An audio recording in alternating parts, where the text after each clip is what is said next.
Alright, on the good side naman, ito guys, paldo-paldo naman kayo sa pera, no? Ito, puro pera ito guys, these are money energies, and ito naman, hindi to nakakagulat pag bare months, especially November, December talaga kasi, yung iba sa inyo, nakakuha ng 13th month pay, mga kapiksi. Yung iba, malakas ang negosyo guys, kasi maraming buying power yung mga tao.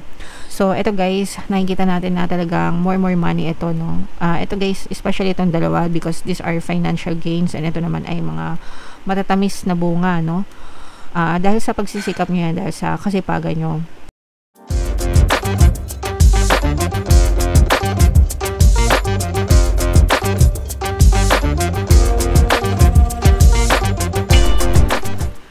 Hello guys, hello Pisces, welcome back to Pinoy Pixie Tarot. Ang mamagat ng episode natin for tonight is monthly tarot scope para ngayong December para sa Pisces, Sun, Moon, Rising sign, and Venus.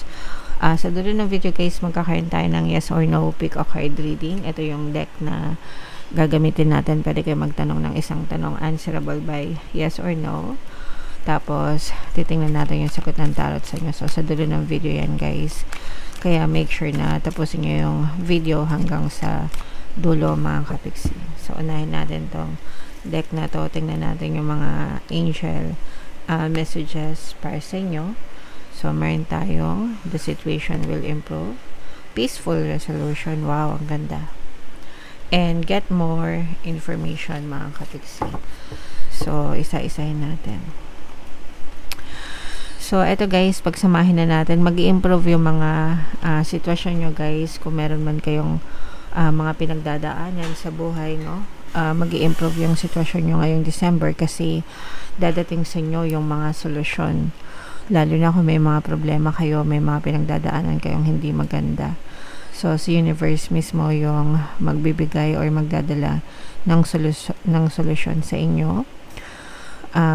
Mga sagot sa mga problema nyo para ma-improve yung sitwasyon nyo. So, you don't have to worry mga kapiksi. Tutulungan kayo ng universe para malampasan nyo lahat yan guys. Okay? Alright. And get more information mga kapiksi, especially kung meron kayong kailangan pagdesisyonan, no? Pagka meron kayong mga importanteng bagay na kailangan pagdesisyonan, mag-isip muna kayo, timbangin nyo muna mabuti yung mga sitwasyon, yung mga pros and cons, yung mga advantage and disadvantage. And you also have to consider, no, yung ibang tao sa paligid mo na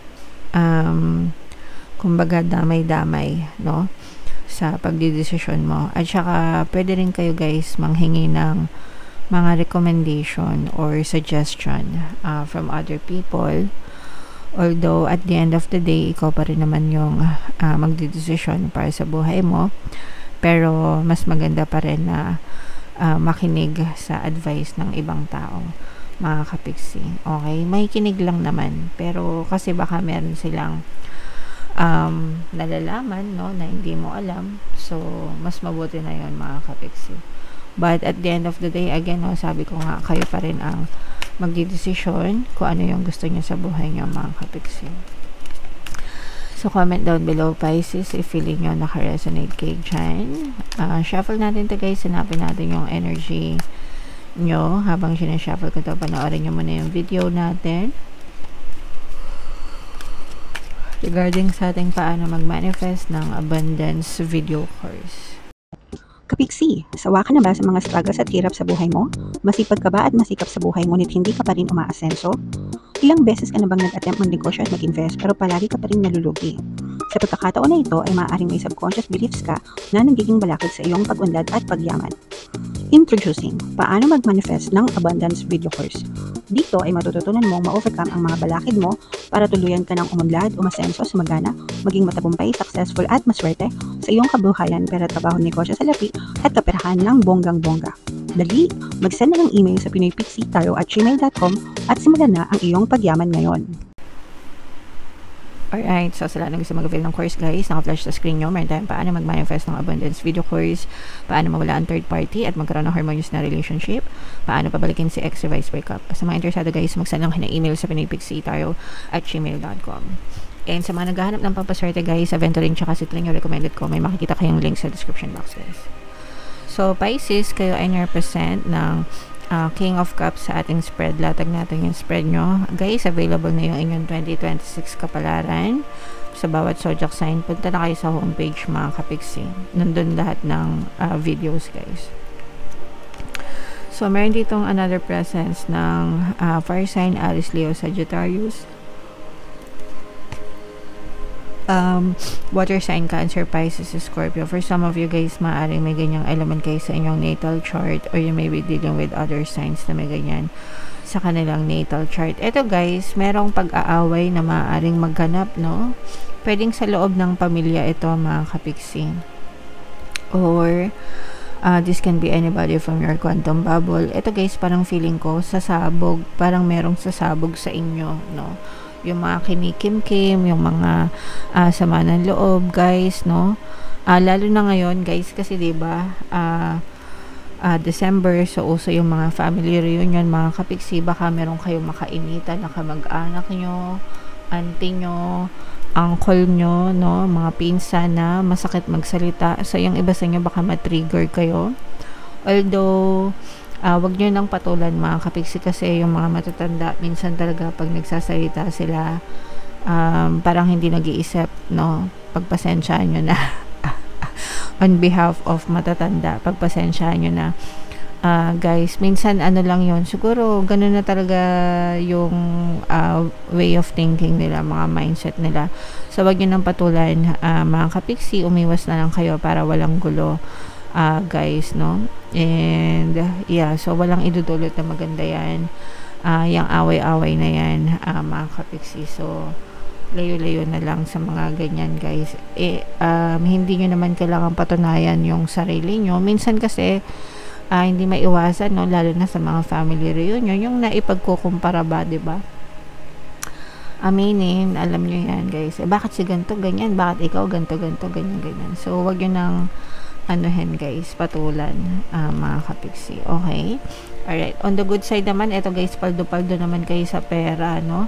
Ito puro pera ito guys, these are money energies. And ito naman, hindi to nakakagulat pag bare months, especially November, December talaga, kasi yung iba sa inyo nakakuha ng 13th month pay mga kapiksi.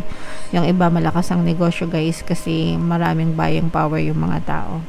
So, ito guys, nakikita natin na talagang more money ito, no? Ito guys, especially itong dalawa, because these are financial gains, and ito naman ay mga matatamis na bunga, no?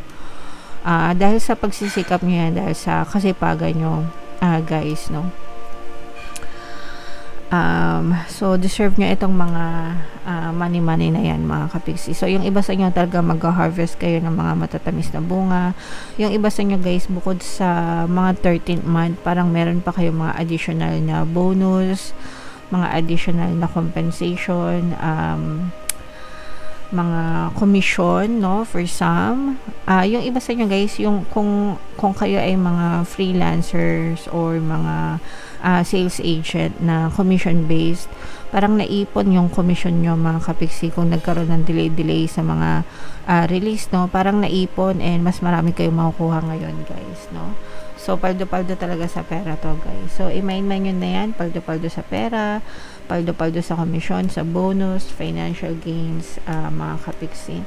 Alright, and yeah, so yung iba naman sa inyo guys, ito sa mga kapiksi natin na OFW, medyo may homesickness talaga, especially sa mga kapiksi natin na hindi makaka-uwi, no?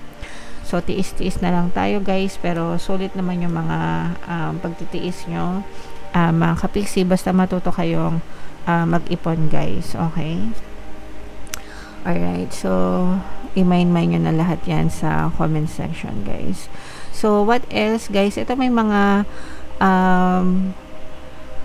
yung mga ano guys, no, yung mga tawag dito, yung mga aspiring na maging artist, like singer, or yung mga kumakanta guys, no, mga nagko-cover siguro, parang may chance kayo na magkaroon ng mga gig guys. Kung may mga gig kayo, parang mayroon din makakapirma ng kontrata sa inyo mga kapiksi. So kumbaga parang kunwari nagigig ka sa isang sa isang lugar, parang magiging regular kayo, parang magkakaroon kayo ng kontrata na maging regular kayo na lumabas dun sa lugar na yon para kumanta, or pwede rin guys na mabigyan kayo ng chance, no, na kumanta doon sa mga malalaking lugar, like yung mga artists, may mga kasamang artists talaga.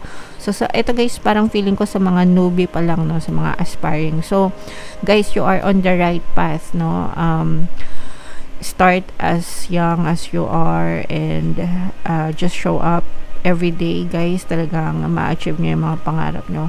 Sa mga singer, ito guys, sa mga musician, sa mga artists, yun yung nararamdaman ko, mga kapiksi. And for some of you, maaaring may magbalik from your past guys. Ito yung specific person, susuyuin kayo nito mga kapiksi. Maaaring sila sa inyo, humingi ng tawad, forgiveness sa kanilang nagawa, and maaari kayong suyuin ulit nito, regaluhan, pwedeng ligawan ulit guys, pero maaaring humihingi sila ng tawad kaya nila kayo sinusuyo, mga kapiksi. Okay? Alright. So i-mind nyo na yan guys, yung mga magagandang kontrata na yan, itong mga pagbabalik, no? Hindi ko alam kung matuwa kayo dyan. At saka yung mga paldo-paldo sa pera guys na na-mention ko kanina, i-mind nyo na sa comment section. So punta tayo dito sa inyong yes or no pick a card reading guys. Suminga ng malalim, tapos itanong sa isip yung tanong nyo, answerable by yes or no, tapos pili kayo na isang card.